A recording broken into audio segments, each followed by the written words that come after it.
Oui, à un moment particulier, enfin, elle y a été plusieurs fois, mais il y a été une fois pendant la journée où et son mari a interrompu le cours de son agenda et lui a demandé de venir quand il a appris ce qui s'était passé dans le Connecticut, à Newtown, au début du second mandat. Je ne sais pas si vos auditeurs s'en souviennent, il y avait une tuerie absolument épouvantable dans une école maternelle, 20 écoliers très jeunes qui ont été tués, 6 enseignants, et face à ce choc qui les a vraiment totalement bouleversés, Barack Obama a un peu craqué et lui a demandé de venir.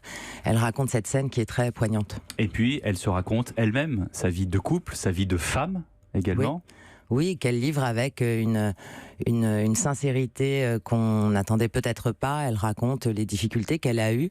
C'est vraiment le destin d'une femme qui était venue d'un milieu née dans un milieu modeste, une famille très aimante à Chicago, qui, à force de talent, d'opiniâtreté et de travail, était obsédée par le fait de réussir, qui est allée à Princeton, une très grande université, à Harvard, qui a été la première femme noire dans un grand cabinet d'avocats, qui était destinée à réussir, qui voulait tout sacrifier son ambition.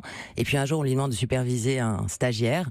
Il débarque dans son bureau, il s'appelle Barack Obama, et puis sa vie va prendre un cours qu'elle n'avait pas imaginé, parce que lui est habité par un destin, une ambition plus fort qu'elle, plus fort que lui, et elle va se mettre, non sans sacrifice et sans problème et sans difficulté, et même par la suite, au service de cette ambition-là. Il y a eu aussi l'épisode de la thérapie de couple.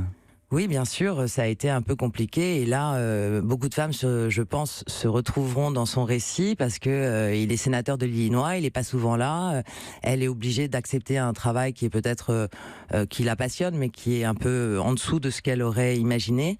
Elle s'occupe des 2 petites filles, la charge mentale c'est pour elle, et puis il lui dit, il est jamais là, elle lui dit je rentre, donc elle prépare tout, elle retarde le coucher des filles, elle prépare un dîner, et puis en fait je rentre pour lui, où j'arrive, c'est plus un état d'esprit qu'un lieu géographique, quoi. Donc c'est très compliqué, comme beaucoup de couples, elle raconte ces difficultés-là qu'ils ont affrontées ensemble et qu'ils ont surmontées. Elle dit aussi, elle parle de politique, elle dit qu'elle ne sera pas candidate en 2020, comme certains le pensaient. Oui, elle a un rapport à l'idéal auprès des gens, l'idéal d'aider les gens à saisir leur chance et leur destin, de changer l'Amérique, ça l'habite. Mais en revanche, la politique politicienne, c'est quelque chose pour lequel elle a très peu de goût. Bon, Sophie de Closet, elle vient quand, Michelle Obama, à Paris? Le 5 décembre. Le 5 décembre, on est très heureux parce qu'elle a décidé de venir à Paris. Elle vient le 5 décembre, elle sera à la scène musicale à 20h30 pour une conversation devant le public français. Les places sont en vente aujourd'hui à 10h.